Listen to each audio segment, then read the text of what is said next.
नमस्कार दोस्तों, आज हम सभी लोग समलंब चतुर्भुज के बारे में पढ़ेंगे। हमने 2 वीडियो अपलोड किया है जिसमें हमने सबसे पहले वृत्त को समझा है, वृत्त के बाद आयत को समझा है। आज तीसरा वीडियो बन रहा है जिसमें हम लोग आज समलंब चतुर्भुज के बारे में सीखेंगे।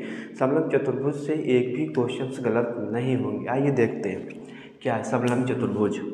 मान लेते हैं कोई भी भुजा ए और बी है और एक कोई भुजा है आपका सी और डी है।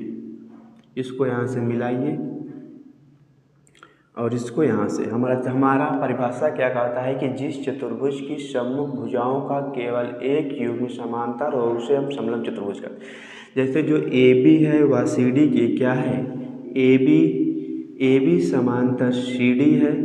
क्या है, ए बी समांतर सी डी है, अर्थात इसका केवल एक युग्म का मतलब जोड़ा होता है। ए बी और बी सी डी क्या है, एक युग्म है, एक जोड़ा है जो एक दूसरे के क्या है, समांतर है।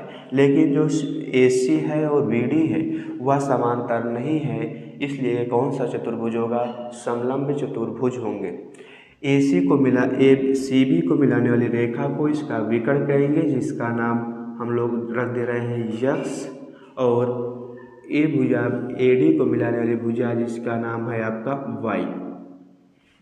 ठीक, और यहाँ से यहाँ तक मिला इसकी ऊंचाई है, इसकी क्या है, ऊंचाई है। इसका कोण हम सभी लोग मान लेते हैं अल्फा, इसका कोण मान लेते हैं बीटा और इसका कोण मान लेते हैं गामा। इसका कोण क्या जाएगा, गामा, और इसका कोण हो जाएगा आपका डेल्टा। ठीक ना। उसके बाद इस भुजा को मान लेते हैं स्मॉल ए, small B, small C, small D. ठीक, इनके नामकरण कर दिया गया है। सबसे पहले इनका क्षेत्रफल क्या होता है, क्षेत्रफल को कैपिटल ए से डिनोट करेंगे। क्षेत्रफल होता है 1/2 समांतर भुजाओं का क्या, योग।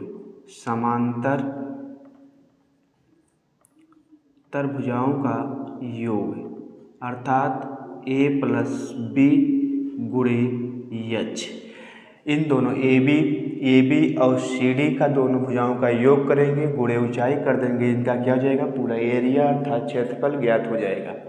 उसके बाद इसकी ऊंचाई निकालना है तो आपको क्या करना पड़ेगा, यह चीज़ इक्वल टू 2a बटे आपका ए बी हो जाएगा, 2a plus A B. 2a क्या है, ए इसका क्षेत्रफल है, 2 गुणे इसका क्षेत्रफल बटे a प्लस बी से जब भाग देंगे तो इसकी ऊंचाई ज्ञात हो जाएगी। और इसका परिमाप को u से डिनोट किया जाता है। परिमाप u इज इक्वल टू चारों भुजाओं का योग। सी डी क्या है, a है, डी बी क्या है, d है, और ए बी क्या है, b है, और ए सी क्या है, c। परिमाप का मतलब होता है उसके चारों तरफ का जितना भी दूरी हो सबको ऐड कर दीजिए, उसका परिमाप ज्ञात हो जाएगा। तो सबसे पहले परिमाप क्या हो जाएगा, a plus b plus c plus d क्या हो गया, परिमाप हो गया। अब इसके विकर्ण को ज्ञात किया जाएगा। विकर्ण का मतलब होता है कि ए से इसको मतलब 2 आमने सामने कोणों को मिलाने वाली रेखा को क्या कहते हैं, विकर्ण कहते हैं। सबसे पहले जब इसका विकर्ण निकालेंगे, मान लेते हैं हम हमने विकर्ण यक्स को निकाला। पहला विकर्ण है, पहला विकर्ण यक्स बराबर होगा आपका, इसको फार्मूला हम बहुत लंबा जाएगा जब इसको मतलब पूरा रूप से क्या किया जाएगा, इसका एक्सप्लेन किया जाए, लेकिन हमको केवल फार्मूले से मतलब है।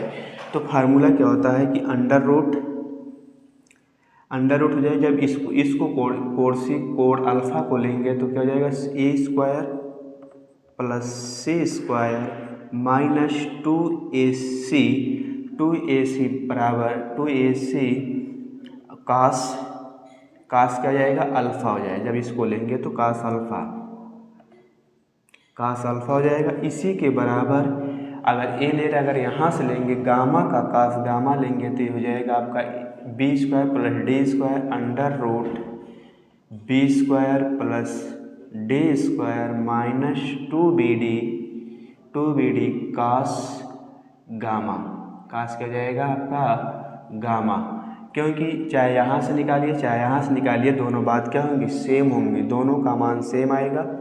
उसके बाद दूसरा विकर्ण है आपका वाई जब लेंगे तो यहाँ पर कास बीटा लगेगा। जब कास बीटा लगेगा तो a square plus d square होगा under root a square plus d square minus 2ad cos cos क्या है, कास बीटा हो जाएगा। अब सेम ही फार्मूला इधर से लगाएंगे, जब कास अल्फा कास डेल्टा लेंगे तो c square plus b square या b square plus c square दोनों मान एक ही होगा, c square plus d square minus 2CD cos delta.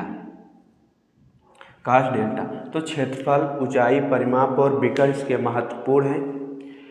अगर इतनी चीज़ें याद हैं और इनका समझ में आया है कि ये चीज़ें क्या कह रही हैं और फिगर से अगर आपको समझ में आया होगा तो एक भी क्वेश्चन से गलत यहाँ से नहीं होंगे। और अब हम लोग अगली वीडियो में क्या पढ़ेंगे, उसके त्रिभुज के बारे में पढ़ेंगे। कुल त्रिभुज कितने प्रकार से होते हैं और एक एक करके त्रिभुजों के बारे में पढ़ेंगे, ताकि यहाँ से आने वाले क्वेश्चंस क्या हों, गलत हों ही ना।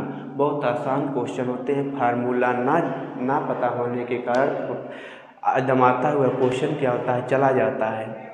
धन्यवाद दोस्तों। आप सभी लोगों से अपील है कि हमारे क्लास को ज़्यादा से ज़्यादा शेयर करिए और सब्सक्राइब करिए और लाइक कीजिए। धन्यवाद दोस्तों।